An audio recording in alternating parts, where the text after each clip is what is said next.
Kevin Brass is in studio with us. Freddie Saxon brought in this journalistic Kevin writes, icon. Kevin writes about business, design, and travel as a regular contributor to the New York Times, the international version, and the Wall Street Journal. And he splits his time between Barcelona, Costa Rica, Miami, and right here in San Diego. And, and his book, The Cult of Truland. So he clearly has an import-export business. Hiding behind. Yeah.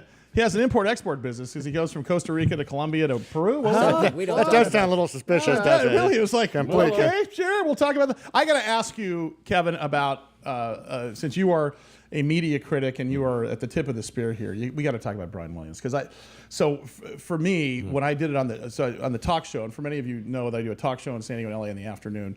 How I laid this out is I played his very tortured apology. He was on air that one night, and I followed that up with the big fish story that he told on David Letterman. Oops. Which made you kind of want to hate him. And then I followed up with the story he filed in Q8 City in 2003, where he said, "We learned that the chopper in front of us an hour before took enemy fire. Had the facts. We learned. I mean, it was the story, which made you hate him even more.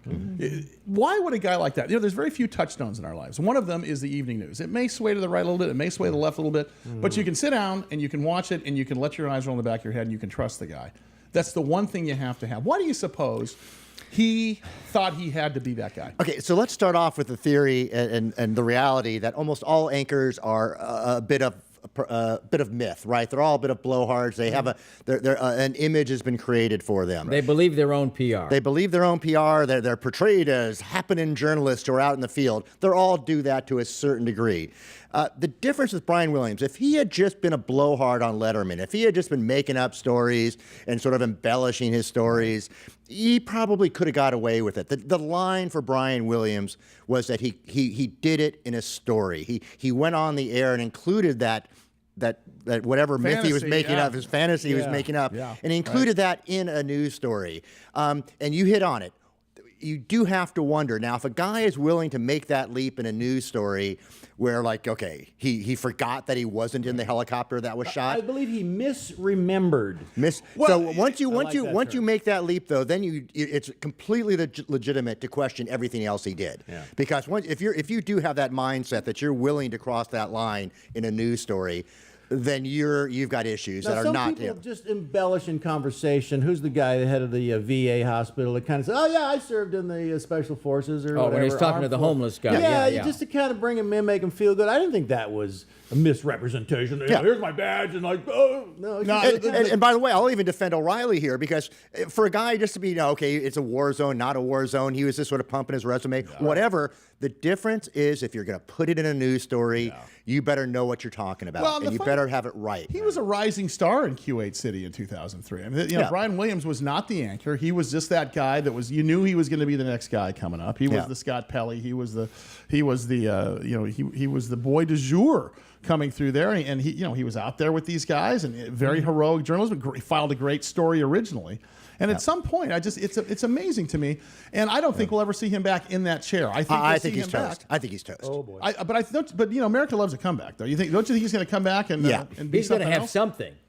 But he's worth money to somebody. He could host Truth or Consequences. He could be, but he could be Katie Couric and go to Yahoo. But he's going to. All they're selling in that anchor chair on those nightly newscasts is credibility. That's all they. It may be a myth. It may be an illusion and a fantasy they're trying to create. But if you don't have that credibility, then you're not doing your role. And now I hear Lester Holt's kicking his ass. Yeah, because I know right this second. Because, by the way, I don't think people care about the anchors when it comes right down to it. They pay them all this money, but you put another warm body in that seat, and people are happy, right? They're fine with it. And Lester Holt is kissing his ass last night outside the bar. Really? Oh yeah, there's like Yeah, that's Lester Holt. Last night talking about him. Okay. The interesting part of this thing is you talk about evening news, and you got to talk about the morning shows. Does everyone hate Matt Lauer as much as I do? Oh, I would say yes, but because anybody else? I'll vote yes. Because you're a media critic. Is he pompous? Is he just not relatable? Does he have a relatability problem? And so it goes back to exactly what we were talking about before. If it comes across that way, then he's got a problem. The perception is reality on TV. And if you perceive that this guy is pompous and hard to work with, that is what the audience sees. Now, the key here, there's a certain demographic that really likes Matt Lauer. I'm going to call it. He's got a skew female. He's got a skew female. That's right. And who's watching TV in the morning, right? And so much of TV is geared this way. And so if he's popular with that demographic and he's bringing in that audience for that morning show, he's doing fine. I got about 30 seconds here. Will reality TV take over regular TV, or is this a flash in the pan? Neither. I mean, it's going to grow. It's going to be bigger, but I don't think it's going to take over. I think it's still there's still a scripted entertainment that is going to still be able to draw an audience and attract an audience that reality never will. And reality's really going to the bottom as fast as it can. How low can it go? Well, when I'm on. Well, wait a second. No, there's a new show on you got to watch. It's called Party Like a Rock Star or something. It's about these hillbillies out in Atlanta, and it's about them what parties they do over the weekend. Hill You Williams. could do that, Russ. Hill Russ has got a new show coming out called Pots and Pans, right, Russ? Cooking show. Let's all In my book, I make up some reality shows, and they could not be nearly as bad as the actual reality shows. Kevin, thank you so much. I want to have you come back next time you're in town. Next time you come through. The Cult of Truland, a tale of fame, murder, and a man's quest for the perfect talk show guest. Available at BarnesandNoble.com, Amazon.com, all major booksellers. I'll put a link on BigBizShow.com for you. Kevin, thanks so much. I appreciate it. Thank you. Freddie, always a pleasure. Freddie Saxon.